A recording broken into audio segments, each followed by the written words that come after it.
Welcome to How Sweet the Sound Behind the Music, sponsored by the Ad Council and their Sound It Out campaign. Their Sound It Out campaign uses music to help parents and caregivers connect with their kids about emotional well-being. Now let's welcome multi-Grammy stellar producer award winner Donald Lawrence. All right, so Mr. Donald Lawrence, you've been the host of How Sweet the Sound since the start in 2007.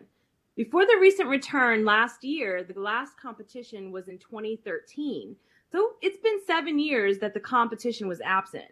What were your feelings about How Sweet the Sound returning in 2022?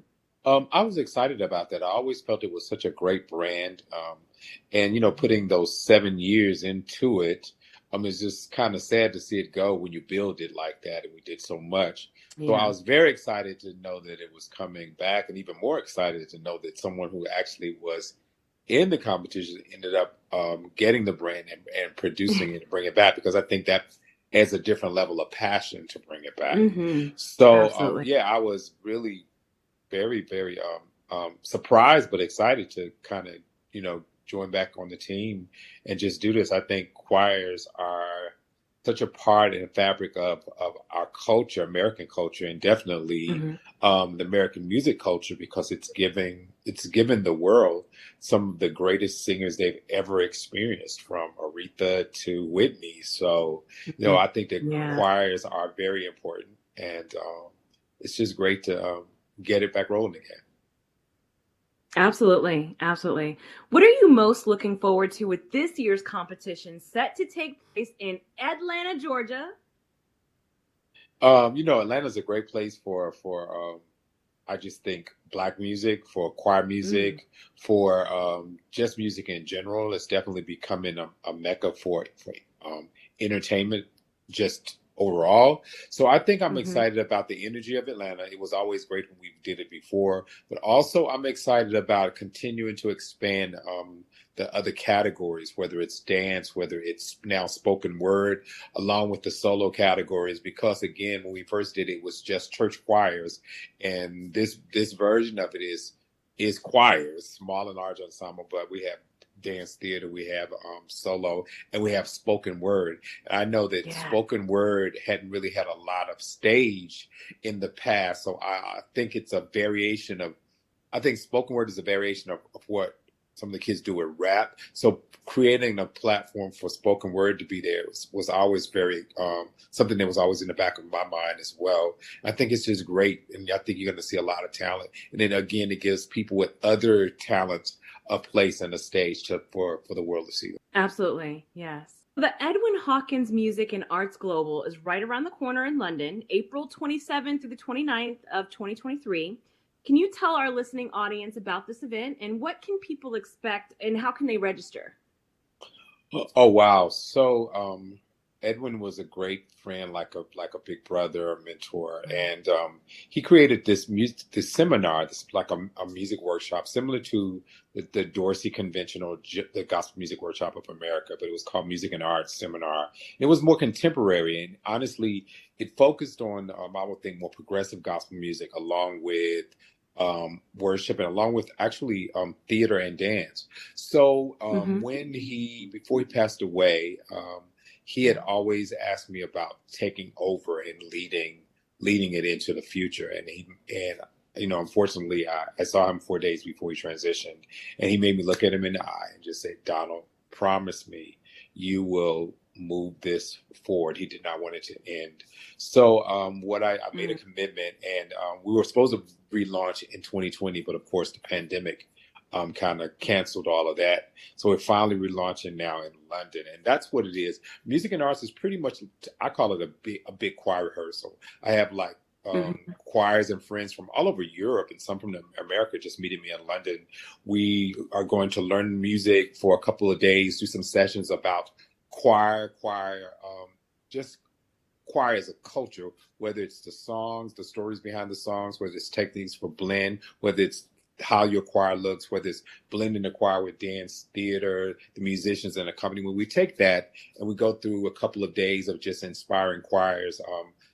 Definitely, again, a lot from Europe, some from America, And we are ending with a big, big finale concert on that Saturday at the Gaumont State Theatre, London, England. Friday night, I decided to do something that they don't really get to do in Europe a lot.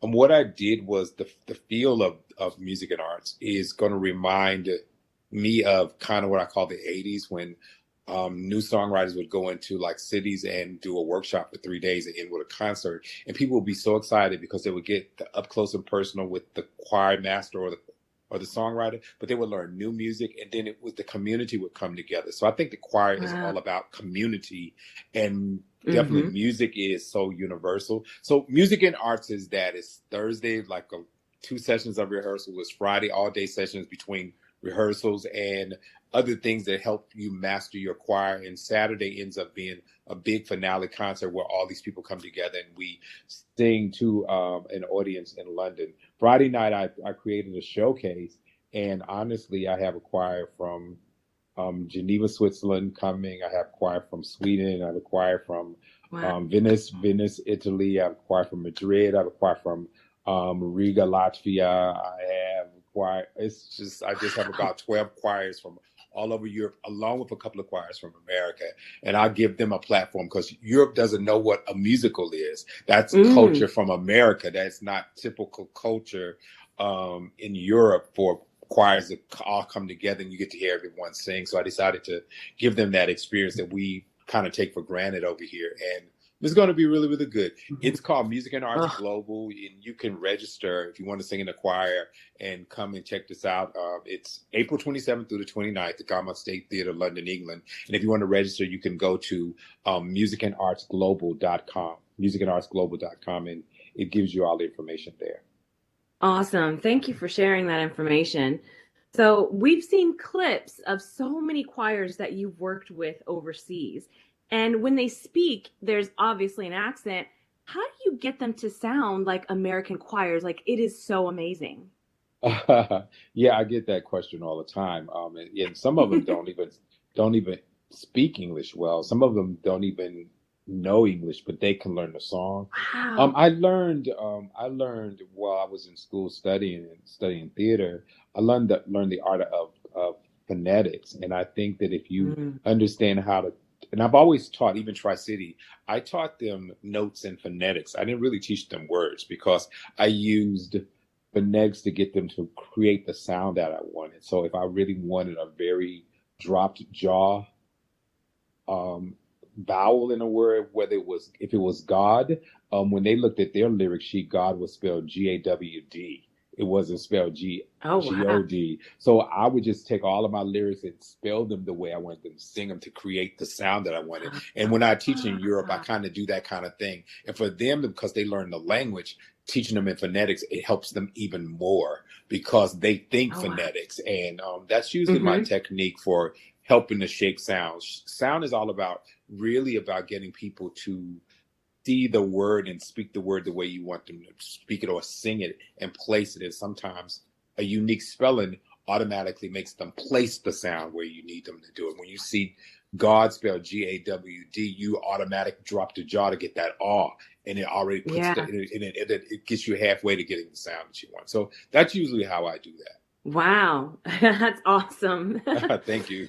So, as you know, How Sweet the Sound is excited to partner with the Ad Council in their Sound It Out campaign, which is an initiative created to help parents have those meaningful conversations about mental health with their children.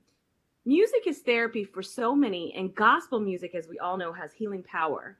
Is music your therapy, and in what form? Is it writing, performing, or producing? You're so crazy gifted in every aspect. Which one do you lean on in times of need? I think it's writing. I think writing has just been Mm. my special gift that Mm. allows me to not only heal myself, but it also allows me to heal people. And I think that Hmm. the healing for me in writing is that when you are struggling with anything and you help someone in the middle of you struggling, it announces to the universe that this has not caused you to be a victim anymore. So Mm. when someone can help someone while going through, it makes this great announcement to the universe that I'm not a victim because I can help someone, and that it automatically kind of heals you while helping someone else. So I would say writing is that, and I think that music and again going back to choir, choir is like community, and it's like a way that Mm. people can come together and be family that's not blood, because family goes beyond blood. It's who you make family with. And I think programs like this, using mental health while talking about choir and arts and culture and dance teams and spoken word teams or whatever, I think that creates a sense of family, and that really does Hmm. help mental health. I think being antisocial Yes. too long really causes people to go down into a rabbit hole. So socializing in a Hmm. great atmosphere really, really helps. So I applaud the partnership with the Ad Council and dealing with mental health for kids, for adults. We all Yeah. need it, and Hmm. it's something that we shouldn't be Absolutely. ashamed to talk about. We want to thank our sponsors because it can sometimes be difficult to have conversations with your kids about their emotions. But as their parents and caregivers, it's important to check in with them and do it often. The Conversation Starter Pack can help you open up a conversation with your kids and get in the habit of having regular conversations about what they're thinking and feeling, even when you aren't using these cards as a guide. Go to sounditouttogether.org for more information. So I'm sure your calendar is filling up by the second. Can you tell us what's on the immediate horizon for you? What projects would you like to share with our listeners to watch out for in this new year? Oh, well, definitely, of course, Music and Arts Global. That's I don't really promote events. I tip my hat off to people who do that, and to Nate and I really, and you guys for doing House with the Sound. So that's one thing that it's right around the corner. So that's on the horizon. It's right there. But I'm also doing a tribute to Twinkie Clark. It's called Donald Lawrence Presents Power, a tribute to Twinkie Clark. It's an album that she released in 1981 that I thought was probably one of her best work. It just was brilliant. It was while she was studying at Howard.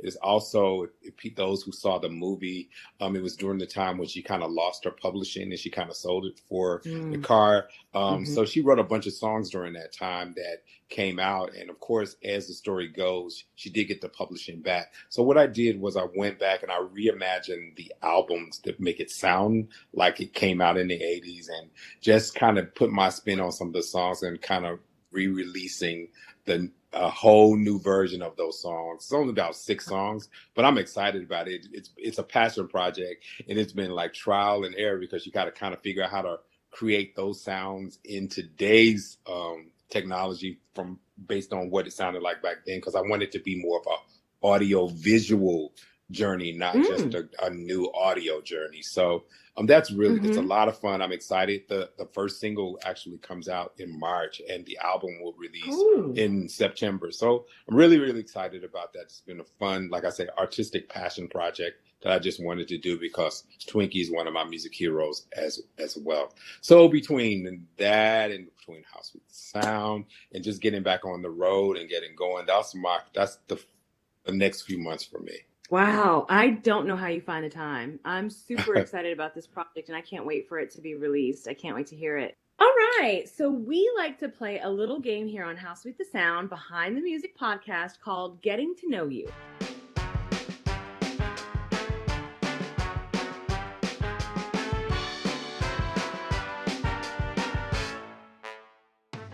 Game consists of 3 random questions that tell us a little bit about you. So, are you ready to play? Sure. Okay. Question 1. What's your favorite movie of all time? The Lord of the Rings, the whole trilogy. Oh, wow. Okay, Lord of the Rings fan. Awesome. Wow, that's a long trilogy, right? Oh, it's a long trilogy, and I probably am so geeky with it. I know the trilogy, I know The Hobbit, and I know the first and second age, which is before all of those. So I'm just one of those. It would trip you out if you ask me questions about characters. I just think that Tolkien was from another sphere. He was just just brilliant that he came up with all of those characters and gave them all the backstories and how they were. It's just fascinating to me. Awesome. You make me want to watch it now. I've never seen it, so I'm Oh, embarrassed to say that. it's like really just genius. And that's only one age. That's the third age, but there's two ages before that, and each age is like 3,000 years. So the Lord of the Rings is in the third age. There's about 6,000 years of stories and characters and stuff way before even the Lord of the Rings. Oh my goodness. I'm going to have to check that out then. Second question. So there's football, baseball, and basketball. Mhm. You have to play one, watch one, and own one. How do you order? Okay. Watch football, Mm-hmm. play baseball, Okay. buy. And own right? basketball. Yeah, Yep. is that right? Okay, yeah. Okay, got it. Yeah, that's right. Okay. So watch football, play baseball, and own basketball. Absolutely, yeah. Down south, I Awesome. mean, of course, in our community, everybody plays football and basketball. But growing up down south, which I grew up in North Carolina, we always played softball a lot. We always, Yeah. as kids, we played softball, baseball a lot. So that's why I say that I'm straight artist. I'm straight artistic. Sports is not my thing, so I wouldn't even say basketball. So I own that. Look, I was in the theater. I was in music things where everybody was playing balls. I don't even try. So but if it were, You if are it in was, good company. yeah, it would. If it were, it would definitely be baseball. Awesome. So this last question, finish this sentence for us. The 5-year-old Donald Lawrence wanted to be a 5-year-old Donald Lawrence wanted to be a Broadway performer. Wow. That's awesome. So even back then you knew that music was for you. Oh yeah, it just showed up, and because I didn't grow up with my siblings, I grew up with my aunt. I didn't grow up with my mom or my siblings. I grew up with my aunt, and so as I grew up like an only child, and you just kind of create your own imaginary world, and music just spoke to me. So it was always the place that I went to, and even my friends today that I grew up with said that I would, in the neighborhood, if there was a movie musical or something that was on TV. When we would go outside to play, I would just get out and kind of reenact all of the stuff I had just seen. So it was like we knew you was going to do the stage and stuff, because you come out, try to show us everything that had just happened with Gene Kelly or Fred Astaire or something. So it was like we already knew you was going to do this. So we laugh about that to this day. That's awesome. A performer at birth. I love it. All right. Well, Mr. Lawrence, any final words of inspiration that you'd like to leave with our listeners before we close out? I probably would just kind of reiterate what I said before, that if you're going through something, if you can find the energy, if you can find the space, if you can find the bandwidth in your head, help someone while you're going through. It announces to the universe that the thing that's trying to take you down has not made you a victim, and you will find a great power in that. So I just say, speak life, and life comes back to you. Yes. Oh, man, I love it. I know that speaks to so many of our listeners out there. So thank you so much for your time. No it's problem. precious, and yours is a gift to us. So All right. I look forward to seeing you in Atlanta at How Sweet the Sound, and hopefully back here on this podcast as a special guest. Sure, no problem. Thank you for listening to How Sweet the Sound Behind the Music. We're coming to Atlanta on June 3rd, 2023 at the Cobb Performing Energy Center. Tickets are on sale now, so go to Ticketmaster.com or HowSweetTheSound.com to get your ticket today.